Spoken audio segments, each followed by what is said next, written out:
Assalamualaikum warahmatullahi wabarakatuh. Halo, selamat pagi anak-anak. Bagaimana kabar kalian? Semoga semuanya dalam keadaan sehat ya. Ya, jadi ketemu lagi dengan pelajaran IPS.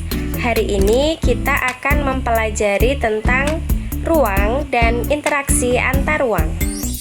Langsung saja kita masuk materi ya. Kalian pasti sering dengar ada ruang kelas, ruang tamu, ruang terbuka gitu ya.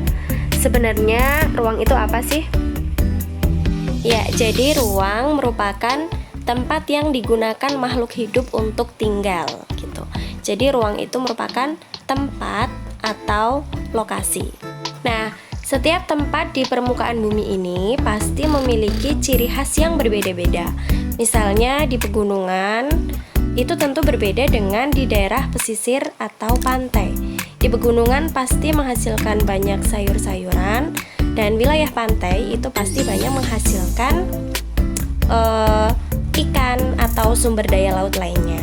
Nah, akhirnya perbedaan ciri khas ini yang nantinya akan menimbulkan adanya interaksi atau keterkaitan satu sama lain.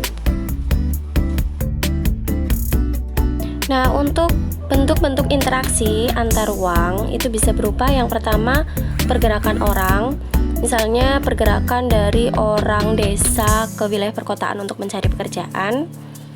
Terus yang kedua ada pergerakan barang, misalnya pergerakan barang dari daerah-daerah yang surplus beras menuju daerah yang kekurangan beras. Terus yang ketiga ada informasi dari asalnya menuju tujuan atau yang disebut dengan komunikasi ya. Itu misalnya pergerakan berita gitu ya. Ada berita di kota A terus akhirnya bisa menyebar ke seluruh penjuru Indonesia misalnya. Nah, itu yang disebut dengan pergerakan informasi.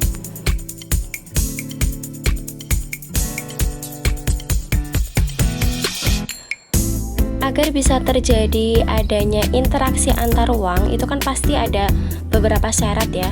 Nah, yang pertama syaratnya adalah saling melengkapi. Nah, kondisi saling melengkapi ini terjadi jika ada wilayah yang berbeda komoditas yang dihasilkan, seperti yang sudah Bu Guru jelaskan tadi di awal ya.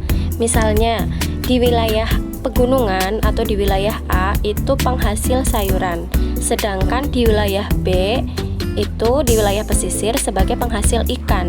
Nah, akhirnya antara wilayah A dengan wilayah B itu bisa terjadi interaksi karena mereka itu berbeda penghasilan dan akhirnya saling membutuhkan.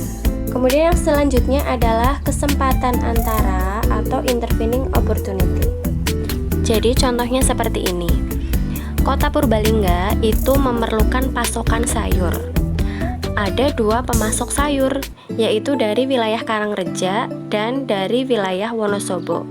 Nah, tentunya kita pasti lebih memilih pemasok dari Karangreja karena dari segi biaya dan dari segi jarak itu lebih murah dan lebih dekat ke Karangreja. Itu yang dimaksud dengan kesempatan antara. Nah, syarat yang ketiga adalah transferability atau kemudahan transfer. Jadi, adanya interaksi antar ruang itu akan terjadi apabila ada kemudahan dalam pengangkutan. Nah, tentunya kemudahan transfer dan biaya yang diperlukan itu tergantung dari ketersediaan sarana dan prasarana. Oleh karena itu, biasanya untuk mempermudah adanya interaksi antar ruang, maka dibangunlah sarana prasarana seperti bandara, pelabuhan, jalan yang bagus, jembatan, dan lain sebagainya. Ya, kiranya hanya itu materi yang bisa Bu Guru sampaikan untuk pertemuan kali ini. Semoga bisa dipahami. Terima kasih atas perhatiannya. Wassalamualaikum warahmatullahi wabarakatuh.